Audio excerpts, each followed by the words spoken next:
Bon, bonsoir à tous, c'est parti pour le débrief. J'ai envie de dire waouh, parce que hier j'ai vu un match avec une sacrée intensité. C'était la finale retour du Super Classico River Boca à Santiago Bernabéu, dans une sacrée ambiance. River qui mérite de gagner sur l'ensemble du match. Donc si je suis un supporter de Boca à vie, il faut reconnaître les choses. Ils ont fait la différence au bon moment. Et dès qu'ils ont pris un carton rouge, c'était un autre match. Donc voilà, j'espère que tous les joueurs U19 du FC ici ont vu le match. Parce que c'est exactement qu'on doit jouer avec les qualités des joueurs de notre équipe. Vers l'avant, toujours dans la verticalité, dans l'intensité, dans les duels. Et ça va vite devant. Parce qu'en termes de contre, Boca et River, ils se sont régalés. Certes, techniquement, c'était pas toujours juste. C'était assez pauvre, c'est vrai. Mais franchement, dans l'intensité, dans l'envie, dans le jeu vers l'avant, dans les contres et dans ce qu'on peut produire avec des joueurs, on va dire des bons joueurs, mais pas des joueurs exceptionnels, c'est exactement ça que ça doit donner. Donc voilà, moi j'ai adoré le match, j'ai kiffé regarder. Ça m'a fait plaisir de voir un match comme ça, avec la Grinta. C'est typiquement des matchs du championnat argentin. Ça faisait longtemps que j'en ai pas vu. Et là, franchement, ça m'a remis dans le contexte. Donc voilà, c'était juste un petit mot sur la finale.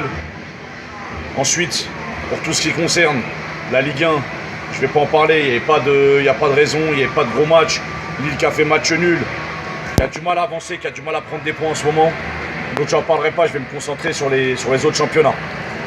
En commençant par le championnat espagnol. Le Barça, ils ont mis un sacré coup dans le championnat, dans le derby de Barcelone contre l'Espagnol. Victoire 4-0 avec un Messi de folie, de gala, 2 coups francs, magique, un extraterrestre, un ovni dans le monde du football. Pourvu qu'il joue encore 2-3 années, qu'il nous fasse kiffer. Ouais, c'est tout ce que j'attends de lui. Il y avait aussi Dembélé, mon petit Dembouz. Il fait honneur à ton maillot. Moi, je t'ai toujours soutenu. Je continuerai à soutenir malgré tes frasques, malgré tes erreurs. Parce que tu as un talent à l'état pur. Un diamant brut qui demande qu'à être poli. Et voilà. Un but, une passe décisive. Un énorme match. Ce que j'ai surkiffé, c'est quand il marque. Messi qui lui saute dans les bras.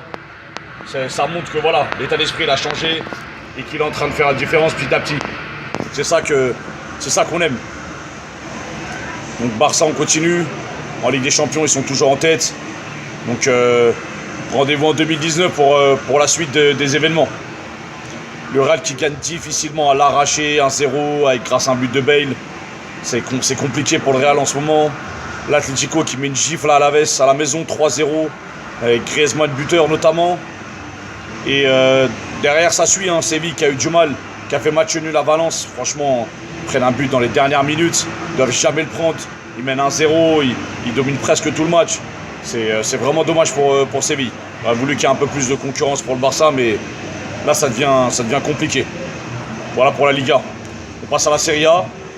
Serie A où le derby du week-end c'était Juve-Inter. Alors je ne vais pas dire que c'est un hold-up, parce que sinon on va me traiter de subjectif. Mais honnêtement, l'Inter, ils ont fait un super match. Ils ne méritent pas de perdre le match. Le match nul, ça aurait été pas mal.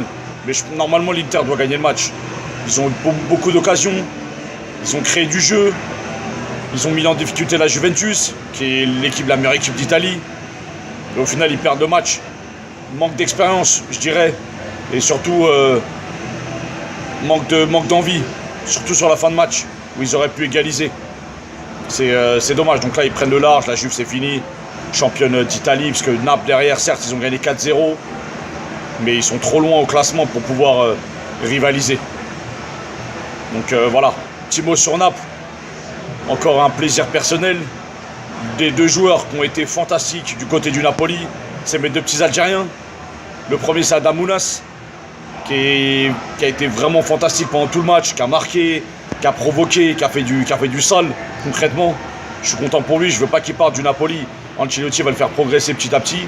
Et le deuxième qui revient d'une grave blessure, qui a fait 2 passes D, c'est Fawzi Goulam, l'arrière gauche, qui a été fantastique pendant tout le match aussi, Les deux, c'était le feu. Voilà, c'est le retour de l'Algérie, des Algériens au premier plan. J'espère que ça va se concrétiser prochainement, notamment lors des matchs de la CAN. Donc voilà. Les deux clubs de Rome, j'espère que vous avez vu les fins de match. Si vous n'avez pas vu, regardez les derniers quarts d'heure du match Lazio Sampdoria et Cagliari AS Roma. C'est quelque chose, hein. La Rome, ils menaient 2-0. Ils perdent, ils font 2-2. Ils prennent les deux buts, ils les prennent dans le temps additionnel. C'était un truc de fou. La Lazio, ils perdaient 1-0 contre la Sampdoria. Ils égalisent dernière minute. Ensuite, ils prennent la large 2-1 à la 95e. Et ils sont égalisés à la 99e. C'était la folie. C'était des matchs de fou en Italie. J'espère que c'est pas des matchs truqués, hein. Mais c'est des matchs de fou, hein. Franchement, faut regarder, hein. Après, en Allemagne, moi j'aime bien parler d'Allemagne parce que c'est là qu'on voit les pépites. C'est là qu'on voit notamment Dortmund en ce moment qui surclasse le championnat. Sancho, exceptionnel, encore buteur. Petit jeune, va falloir l'acheter, hein.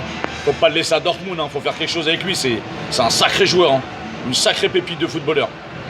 Donc le Dortmund en tête, c'est bien parti pour eux. La bonne opération, c'est pour le Bayern qui revient à la 3e place après sa victoire, doublé de Lewandowski, qui a encore des stats de folie en Bundesliga.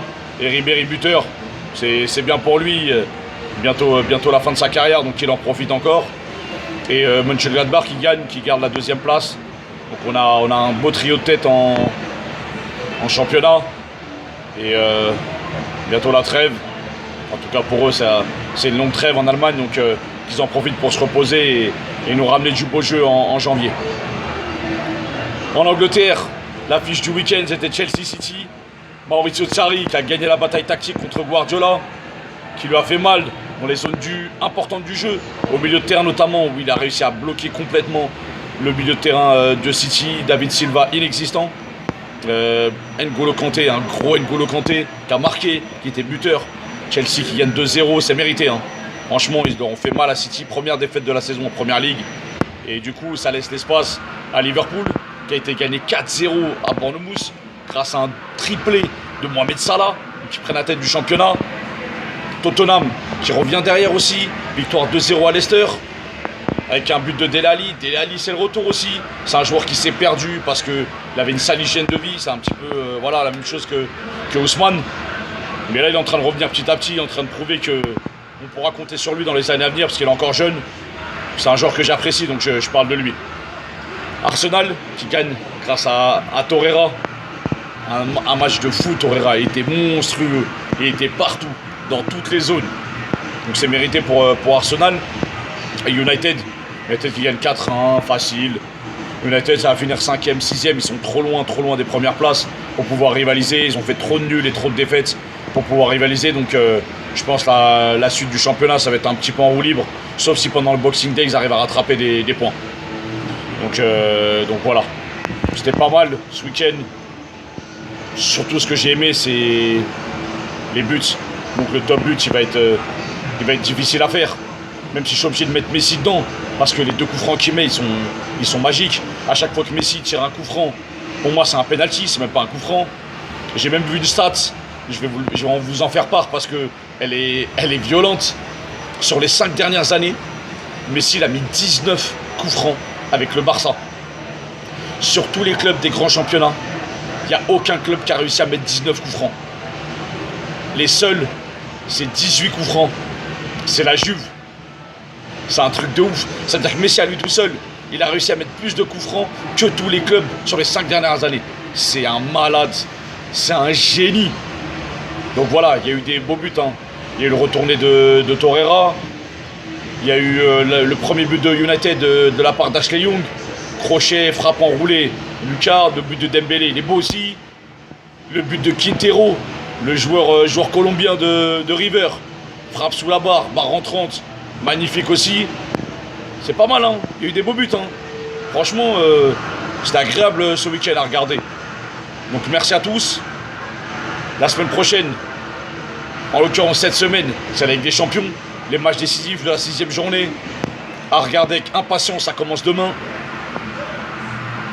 On va se concentrer sur Liverpool-Naples et Belgrade-Paris. Sur Shakhtar-Lyon. Sur Barça-Tottenham. Sur les matchs décisifs pour ces clubs-là. Ça va être quelque chose. Hein. Je pense qu'il y aura pas mal de buts. Il y aura du spectacle, comme d'habitude dans Ligue des Champions, pourvu que ça continue et pourvu que ça dure. Bonne soirée.